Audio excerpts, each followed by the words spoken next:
Não se preocupe, se você está com Jesus no deserto, você não vai morrer de sede. A água vai brotar da rocha. Meus irmãos, a paz do Senhor, eu estou muito feliz em estar aqui com vocês comentando hoje de Êxodo capítulos número 17, nós vamos comentar hoje do 17 até o 20. E eu estou duplamente feliz, porque além de poder estar aqui com vocês comentando, eu estou comentando com a nova Bíblia da Igreja Pão da Vida. É isso aí. O nosso comentário de hoje eu vou usar a Bíblia da Igreja Pão da Vida, que conta parte da nossa história e tem a tradução NAA. E aqui embaixo, no primeiro link da bio, eu vou deixar para vocês o número da Nova Store, que é a loja que está essa igreja. E para mim é uma alegria muito grande gravar esse vídeo com vocês, comentando na nossa Bíblia, a Bíblia da Igreja Pão da Vida 10 anos. Vamos lá. O capítulo de número 17 começa o seguinte, com um pedido. No verso de número 2 diz, então o povo discutiu com Moisés e disse, dê-nos água para beber. O povo atravessa, você sabe, eles atravessaram o Mar Vermelho nos capítulos anteriores. Beberam as águas lá de Mara, só que no deserto a sede é constante. Eu aqui moro em Mossoró, Rio Grande do Norte. Em Mossoró e Rio Grande do Norte, o nosso clima é muito quente.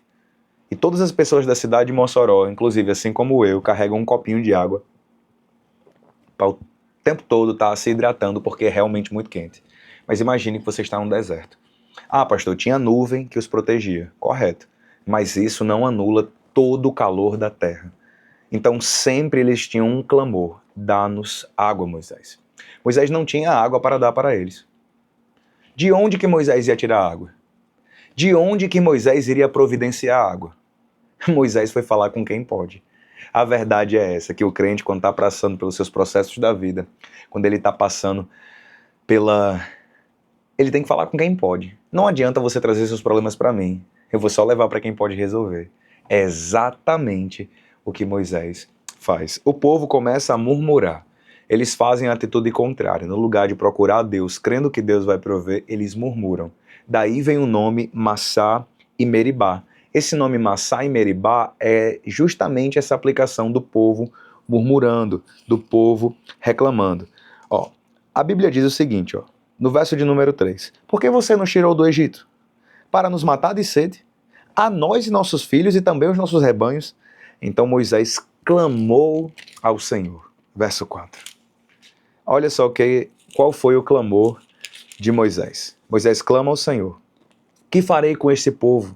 Daqui a pouco eles vão me apedrejar. O Senhor respondeu, passe adiante do povo e leve com você alguns dos anciãos. Leve também o bordão com que você feriu o rio Nilo e siga em frente. Estou muito feliz porque eu estou lendo na nossa Bíblia. Eis que estarei com você ali diante do Horebe, sobre a rocha em Horebe. Bata na rocha e ela sairá água e o povo beberá. Aquele lugar se chamou Massá e Meribá por causa da discussão dos filhos de Moisés. Massá e Meribá significam provocação ou reclamação. Interessante porque Massá e Meribá é justamente a ponta para Cristo. Massá e Meribá, esse momento em que a água sai da rocha, você vê que a explicação disso daqui vai estar lá na frente, também no livro de Êxodo. Aqui essas primeiras páginas é um resumo de alguns acontecimentos no deserto, beleza? Por isso que você vai ver uma concordância desse texto lá em Números 20, porque Números 20 é a explicação. Aqui é como se fosse um índice, o que aconteceu. Aí Números 20 detalha como que aconteceu. O povo vê a água brotando da rocha. A água que brota da rocha é Cristo e o Espírito Santo. Você pode dar uma glória a Deus?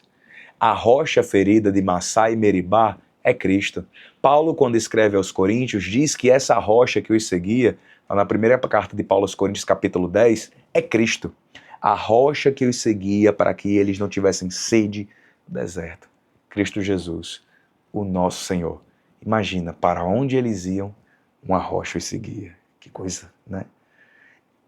E a água que brota da rocha é o Espírito Santo. É o que Jesus fala no Evangelho de João. Que quem crê em mim, do seu interior, fluirão rios de água viva. Ele falava sobre isso, acerca do Espírito Santo. Logo no capítulo seguinte, aliás, nos versos seguintes, nós temos a guerra de Amaleque. Amaleque vê aquele povo e guerreia contra aquele povo. Nós temos aqui um povo indo para a batalha. Só que esse povo não era um povo de soldados e guerreiros. Era um povo escravo. E aqui você vê Deus colocando eles de frente à batalha. E essa guerra foi vencida de duas formas: na intercessão e na coragem. Você conhece a história da guerra de Amaleque, né? Logo depois de Deus prover, vem o combate. Isso não significa que milagre não elimina a batalha. Milagre não significa ausência de batalha. Vou repetir para você aprender. Milagre não significa ausência de batalha. Deus vai constantemente fazer coisas incríveis diante de você. Mas isso não anula as batalhas. A presença de Deus na batalha já é um milagre. Então, meu irmão, não fique triste, não fique atribulado, não fique ansioso por estar passando por batalhas, porque batalhas existem. Mas o Deus que provê também está contigo na batalha. Amaleque está lá, guerreando. No vale está Josué lutando com a espada. Mas lá no monte, lá em cima, está Moisés com suas mãos levantadas. Uma mão na espada e um joelho dobrado.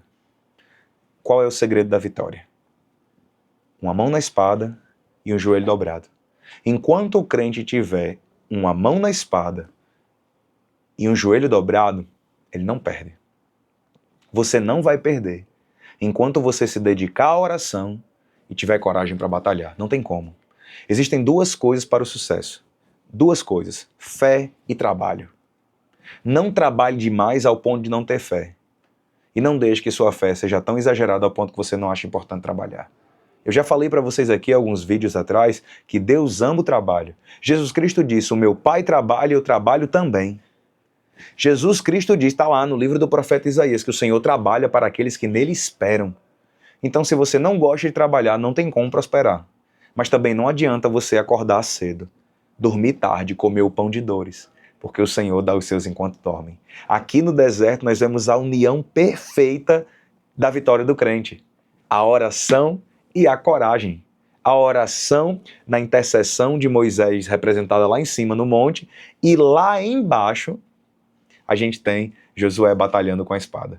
Se você tiver coragem de dobrar seus joelhos todas as manhãs e trabalhar todos os dias, eu garanto a você, tudo vai dar certo. Tudo lhe irá bem. Fé e trabalho é o segredo da vitória. E no final do capítulo, Moisés edifica um altar e chama aquele altar de O Senhor é a minha bandeira. Por que é importante a gente entender o Senhor é a minha bandeira? Qual é a importância real de entender isso? Porque aquele povo não tem pátria, gente. Se eu pegar aqui, ali, ó, tem um globo. Não sei se vai dar para ver. Aqui atrás tem um globo que tem vários países. Tá certo? Tá aqui atrás. Cada país tem a sua bandeira. Tem a bandeira de Israel, tem a bandeira do Brasil, tem a bandeira dos Estados Unidos, tem a bandeira de todas as nações, do Canadá, do México, do Uruguai, do Paraguai. Todas as nações têm uma bandeira. Aquela bandeira significa somos um povo. Aquela bandeira identifica somos uma nação independente. Somos legítimos como gente.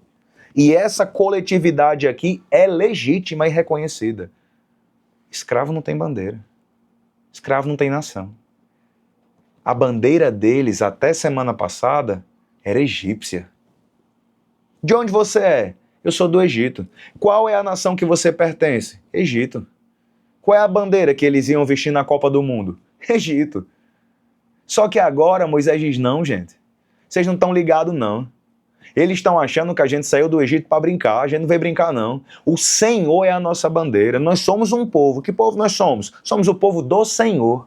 Do mesmo jeito que eu digo, eu sou brasileiro, sou o povo do Brasil, Moisés estava dizendo aqui, nós somos o povo do Senhor. Jeová Nissi. O Senhor é a nossa bandeira. Nós carregamos um brasão e nele é o Senhor que está estampado.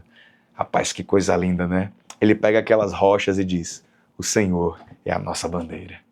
Você pode dar um glória a Deus? Comenta aqui embaixo, o Senhor é a minha bandeira. Eu pertenço ao Senhor Jesus. Você sabe que eu tenho dupla nacionalidade, né? Eu sou brasileiro e cidadão do céu. Enquanto eu estiver aqui, eu sou brasileiro, mas daqui a pouco, o Senhor será a minha bandeira. Glória a Deus. Você também é assim. Jeová Nissi. O Senhor é a nossa bandeira. No capítulo de número 18, Jétro visita Moisés e nós temos a importância de um líder dividir tarefas, de ter a liderança, o princípio de delegar função, o princípio da organização, o princípio de ter líder de 50, líder de 100, líder de 1000, a organização do povo. Porque até então Moisés julgava todas as causas. Briga de fulano de tal com fulano de tal. Ela vem, passava o dia todo, o pobre do Moisés lá. Oh, meu Deus. Jétro chegou e disse, homem, não é bom que você pese o seu coração com essas decisões, né? Chame alguém, nomeie responsáveis, homens que tenham sabedoria, que saibam interceder e faça isso. E assim ele fez, né? Não vou detalhar muito sobre esse capítulo 18, porque ele tem 2 capítulos. No capítulo 19, Deus fala com Moisés no monte Sinai. Deus chama Moisés para entregar a lei, né? No capítulo de número 19, é onde o Senhor firma a identidade, onde o Senhor faz aliança, onde Deus começa a ministrar a graça e lhe aplica um propósito. Qual era o propósito deles? Está aqui no capítulo 19. Olha aí. Agora, pois, verso 5. Se ouvirem atentamente a minha voz, guardarem a minha aliança, vocês serão minha propriedade particular. Oh, Deus bom, hein? Deixa eu ler isso de novo. Se ouvir atentamente a minha voz e guardarem a minha aliança, vocês serão minha propriedade peculiar, dentre todos os povos, porque toda a terra é minha, e vocês serão para mim um reino de sacerdotes, uma nação santa. São estas as palavras que você falará aos filhos de Israel. Deus aqui afirma quem eles são e o que eles precisam fazer. Quem eles são e o que eles precisam fazer. É muito belo de verdade. Muito, muito, muito bom de verdade. E quando nós olhamos para isso daqui, nós percebemos que essa missão de Israel, ela foi cumprida plenamente na igreja. A igreja é esse povo que é propriedade particular do Senhor, que é um reino de sacerdotes. Um povo chamado a testificar uma nação santa. Deus não tirou Israel do Egito só para dar liberdade. Tirou para ser o Deus deles. Para ser adorado por eles. Para ter comunhão com eles. Aleluia.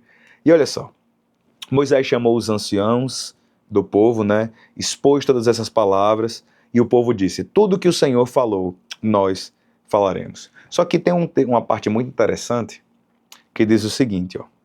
O Senhor disse a Moisés, vá e consagre o povo no dia de hoje e amanhã, que eles lavem as roupas e estejam prontos para o 3º dia. Porque no 3º dia eu vou aparecer à vista de todos no Sinai. Olha que coisa interessante. Uma nuvem tomou de conta do Sinai. E tem uma parte muito importante aqui, que eu quero que você preste muita atenção, que é quando o povo teme. Quando o povo tem receio de Deus. Quando o povo olha e ele tem medo de se aproximar, de chegar perto de Deus. Vamos ler, ó. Todo o monte Sinai fumegava, verso 18. Havia descido sobre ele em fogo. A fumaça subia como fumaça de uma fornalha, e o som da trombeta ia aumentando cada vez mais. Moisés falava, e Deus lhe respondia no trovão. O Senhor desceu sobre o monte Sinai, sobre o alto do monte, chamou Moisés. E o Senhor disse a Moisés, não permita, desça e avise ao povo que não ultrapasse o limite, até o Senhor, para vê-lo, para evitar, para que muitos deles sejam mortos. Também os sacerdotes que se aproximaram do Senhor devem se consagrar, para que o Senhor não se volte com eles. Moisés conversa com o Senhor responde. Então Moisés chegou e disse ao povo, a gente entra no capítulo de número 20. Quando o povo presencia as vozes, os relâmpagos e os trovões, acontece isso daqui. Capítulo 20, verso 19. Fale-nos você e ouviremos. Porém, não fale Deus conosco, para que não morramos. Isso é muito forte. Moisés diz, não tenham medo. Deus veio para estar com vocês, para provar vocês. Só que o povo estava longe. Que coisa... Eu não quero nem comentar os 10 mandamentos nesse vídeo, talvez eu retome amanhã, mas o povo, ao ver a glória de Deus no Sinai, temeu. O povo, ao ver Deus se revelando no Sinai, ficou profundamente angustiado. Eles não tiveram coragem de buscar a Deus. Preferiram que um líder fosse lá e representasse. Será que hoje nas nossas igrejas também não é assim? A gente tem um pastor que vai lá no monte, orar, buscar a Deus, trazer a mensagem, e quando volta, a gente quer a mensagem pronta. Só que Deus não chamou você para que você tenha um representante diante dele. Só tem um representante e um mediador. Quem é?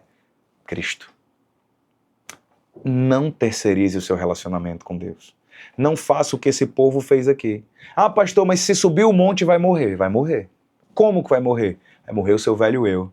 É impossível você contemplar a glória de Deus e continuar você mesmo. Mas esse é o propósito do Evangelho. Morrer a velha criatura e nascer a nova. O povo não queria. Eles queriam continuar com a natureza escrava. Por isso que pediram a Moisés, seja o nosso mediador. Só que Deus não quer esse relacionamento com você. Deus quer ser o seu Senhor, o seu Salvador, e ter um relacionamento com você por meio do Espírito Santo. Pega essa palavra, guarda no seu coração, que Deus te abençoe. Curta esse vídeo agora e compartilhe com 5 pessoas. Deus te abençoe. Ah, não se esqueça de se inscrever. Tchau, gente. Até o próximo vídeo.